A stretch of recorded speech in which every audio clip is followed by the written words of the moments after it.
Hi there! Welcome to this quick tutorial on how to use my daily expense tracker. If you're looking for an easy way to manage your finances, track your spending, and stay on top of your budget, this tracker is perfect for you. So you can grab this tracker in my Etsy shop. I'm gonna leave the link in the description. But for now, let's see how it will work.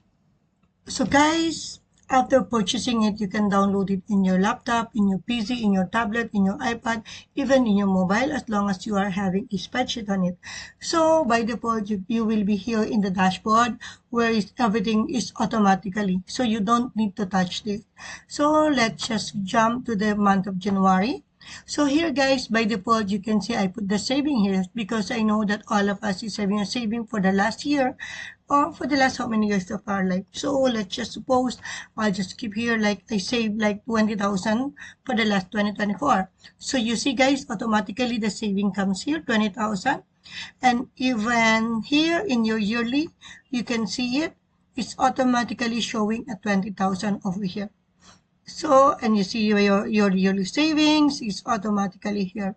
So now going back, you can put your budget. How much is your plan for the full January? So usually, like for example, I have 3,000 budget. So if you can see my total budget is here, 3,000. I want to put like 1,000 on my transportation. On my bills, I have 5,000 because I know I have so many bills to pay. I have education for my daughter. I'm saving 1,000 in a month for my grocery of the food and so on.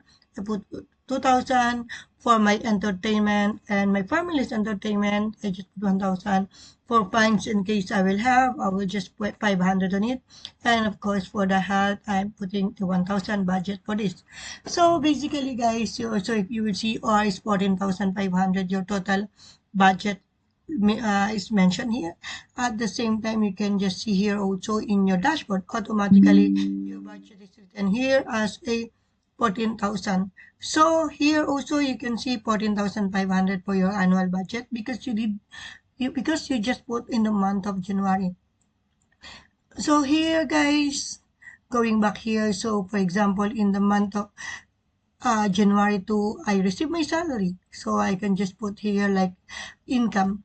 So all the type of income, like for example, I have my salary, or I can say wife is income or my hubby's income.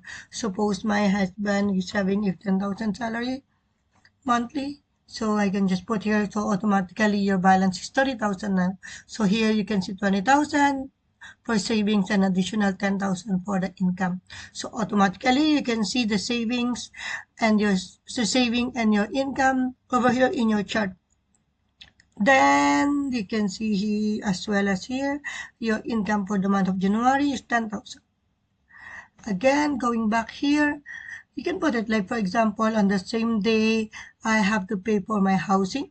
So I know that in my housing, I have a rental. So automatically it will be here rental. So I'm going to pay 3,000 on my housing. So it's automatically, you will see here, my January expense breakdown is 3,000. And here in my budget, it's become all spent, and here's budget versus expenses is here. So everything is automatically. Now on the same day, I will just go for the same day. I'm going to pay for my bills.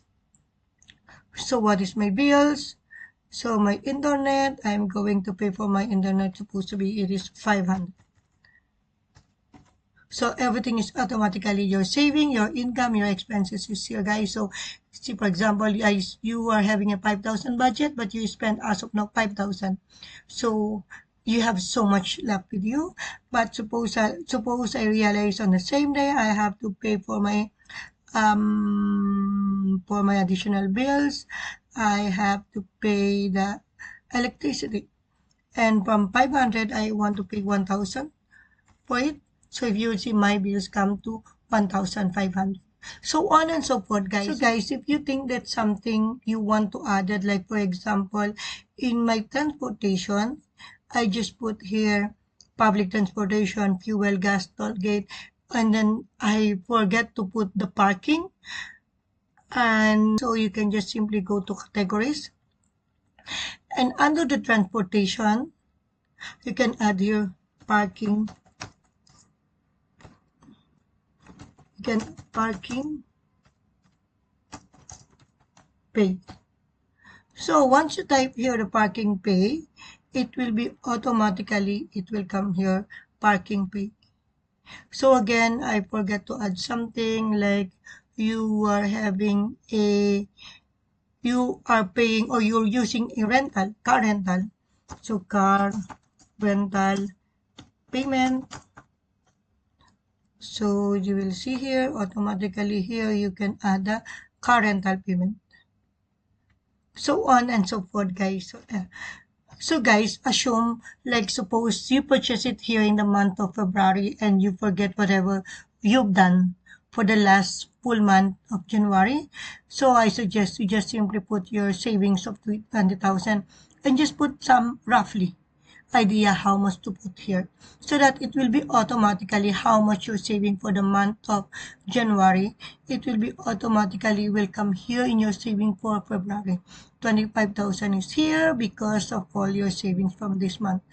So now, so again, that guys, this is the same way. Whatever you did for the month of January, you will do here in the month of February. So even though this is 2025, like for example, I had some expenses, like I have an expenses of 3,000. So if you will see, I have my February saving is 22,000. So if you will go to the month of March, your saving is 22,000. So it will be continuously going till you finish your 2025. So all the month guys is all the same. You just need to put everything like all of this month. So guys, if you will see, I didn't put the recurring budget means every month you have to put individual budget because every month we are changing. Like if suppose today I'm living in a house which is I rented it for 3,000. Might be on the month of March I will ship the house whereas I have to pay only 2,000. So everything is about the user. Everything is up to you. Guys, if you need any assistance, if you have any question, please don't hesitate to message me. And you can assure guys that I'm gonna reply you.